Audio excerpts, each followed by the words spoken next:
Lancée ce vendredi, l'offensive israélienne se poursuit à Gaza. L'État hébreu dit avoir tué 15 combattants du djihad islamique palestinien. Taïwan accuse la Chine de simuler une attaque après avoir détecté de nombreux avions et navires à proximité de l'île ce samedi. Les tirs entre Israël et le djihad islamique palestinien se sont poursuivis dans la nuit de vendredi à samedi, après que l'État hébreu a déclenché une vague de frappes aériennes à Gaza. Des attaques qui ont fait 10 morts, dont une fillette de 5 ans, et 79 blessés selon les autorités palestiniennes. L'armée israélienne dit de son côté avoir tué 15 combattants du djihad islamique dans des frappes préventives. Et le message envoyé par le Premier ministre Yair Lapid est très clair. L'instruction reçue par les forces de sécurité était sans équivoque, dit-il. Israël ne restera pas les bras croisés face à ceux qui tentent de nuire à ses civils. Ce gouvernement a une politique de tolérance zéro pour toute tentative d'attaque. Les organisations terroristes ne fixeront pas les règles.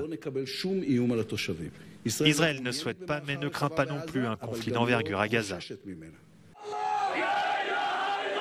Côté palestinien, les proches des victimes se sont rassemblés à la morgue d'un hôpital où les corps sont entreposés.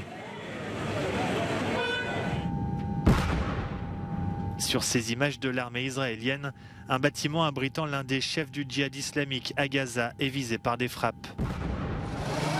Le commandant Taïsir Al-Jabari a été tué ces dernières heures. Intermédiaire historique entre Israël et les groupes armés de Gaza, l'Égypte s'efforce d'établir une médiation pour éviter une escalade du conflit.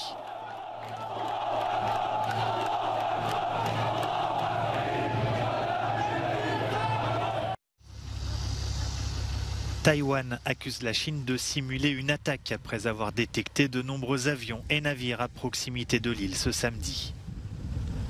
L'armée chinoise poursuit ses plus importants exercices jamais organisés autour de Taïwan. Ils doivent durer jusqu'à dimanche midi, en représailles à la visite de la présidente de la Chambre des représentants américaine, Nancy Pelosi. Une visite vécue comme une provocation par Pékin, qui considère que Taïwan fait partie intégrante de son territoire. En plus des exercices militaires, la diplomatie chinoise a annoncé vendredi soir la suspension de plusieurs coopérations avec les États-Unis, notamment en matière de justice, de lutte anti-drogue, mais aussi sur le changement climatique. Une réaction jugée excessive par la Maison-Blanche. Il n'y a aucune raison d'avoir cette escalade que nous voyons actuellement de la part de la Chine. Vous savez, ce qu'ils font est fondamentalement irresponsable et nous allons poursuivre nos efforts pour maintenir des lignes de communication ouvertes avec Pékin, tout en défendant nos intérêts et nos valeurs dans la région. Nous encourageons également Pékin à tenir ses engagements concernant le dialogue sur le climat qui a été annulé. C'est ce que le monde attend des États-Unis et de la Chine. La tournée asiatique mouvementée de Nancy Pelosi l'a aussi amenée cette semaine en Corée du Sud, avec un appel à une dissuasion forte et étendue contre la Corée du Nord, qui a également condamné cette visite. En Ukraine, l'artillerie russe cible les petites agglomérations autour des grandes villes de la région de Lugansk et Donetsk sans parvenir à en prendre le contrôle. De son côté, Kiev accuse les Russes d'avoir bombardé une zone à proximité immédiate de la centrale nucléaire de Zaporijia. Zaporijia est la plus grande centrale nucléaire d'Europe et selon Kiev, si elle était touchée, son explosion serait équivalente à celle d'une bombe atomique. La Russie rejette toute responsabilité dans les frappes et accuse Kiev de terrorisme nucléaire. Selon l'Institut américain pour l'étude de la guerre, ISW, les forces russes ont par ailleurs commencé à se regrouper en direction du sud et de la Crimée pour faire face à la menace d'une contre-offensive ukrainienne. Reprendre la ville de Kherson et repousser les Russes au-delà du Dniepr serait pour l'Ukraine une victoire cruciale. Un peu plus au sud, Vladimir Poutine a reçu à Sotchi son homologue turc Recep Tayyip Erdogan. Selon Vladimir Poutine, les Européens doivent être reconnaissants envers la Turquie qui assure un transit ininterrompu du gaz russe. La rencontre de Sotchi a permis au chef du Kremlin d'entailler légèrement l'isolement diplomatique de la Russie. Les relations entre Moscou et l'Union européenne se sont dégradées davantage encore ce vendredi avec l'expulsion par la Russie de 14 diplomates bulgares.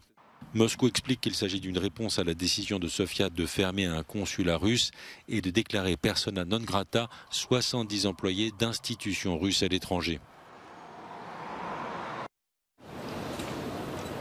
D'est en ouest, la sécheresse qui frappe l'Europe est historique. En Roumanie, plus de 200 000 hectares de culture ont été détruits par le manque de précipitations. Le maïs est très gourmand en eau et c'est une des céréales qui souffre le plus vite de la sécheresse.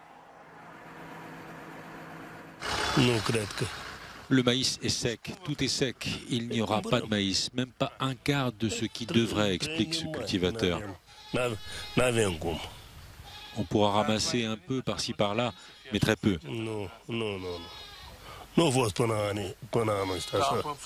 Dans le nord de l'Italie, la plaine du Pô se dessèche elle aussi. Les agriculteurs ne peuvent plus puiser d'eau douce depuis 2 mois et le débit du fleuve est si bas que la teneur en sel des terres devient trop forte pour que le riz puisse y pousser.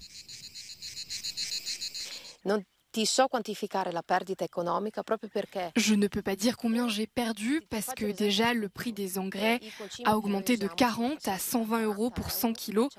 Et comme il y a peu de riz, on ne sait pas encore quel sera le prix de vente.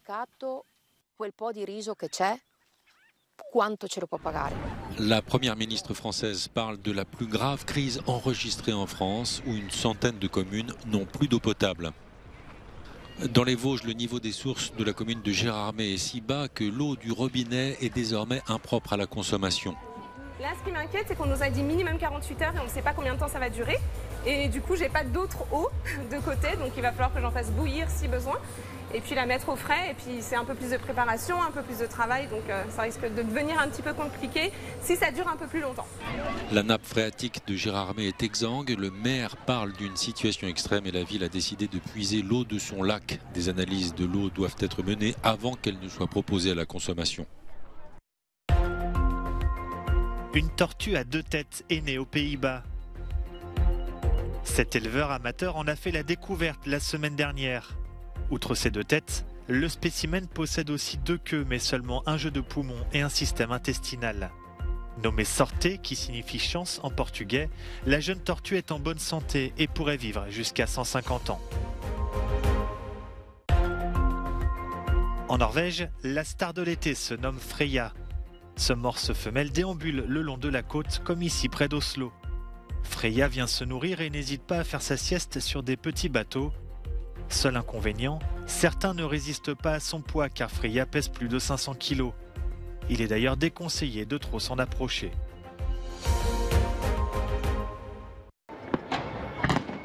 Les Hongrois affectionnent tout particulièrement les feux d'artifice. Et cette année, pour célébrer l'anniversaire de la fondation de l'État hongrois en l'an 1000, le gouvernement de Viktor Orban a vu les choses en grand. Le 20 août prochain, selon le responsable de la communication du gouvernement, Budapest sera le théâtre du plus grand spectacle pyrotechnique mis en scène en Europe. Plus de 4 millions d'euros de fusées ont été achetés. Un budget bien trop important aux yeux de l'opposition qui a lancé une pétition. Sur une population d'un peu moins de 10 millions d'habitants, près de 190 000 Hongrois ont signé pour dénoncer un mauvais usage de l'argent des contribuables. Dans un contexte d'inflation galopante, beaucoup réclament davantage de mesures sociales. Cet argent ne devrait pas être gaspillé en feux d'artifice. Ce qui serait une bonne idée, ce serait d'acheter du bois de chauffage pour les pauvres et de soutenir les familles. Dans la ville de Hódmezővásárhely, dans le sud-est de la Hongrie, la mairie a organisé un référendum pour ou contre le feu d'artifice.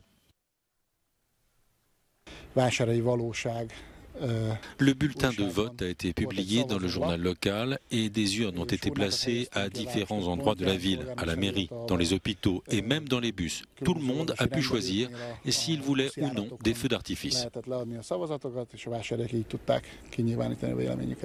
Les principales villes hongroises tenues par l'opposition ont finalement renoncé à organiser un feu d'artifice le 20 août prochain.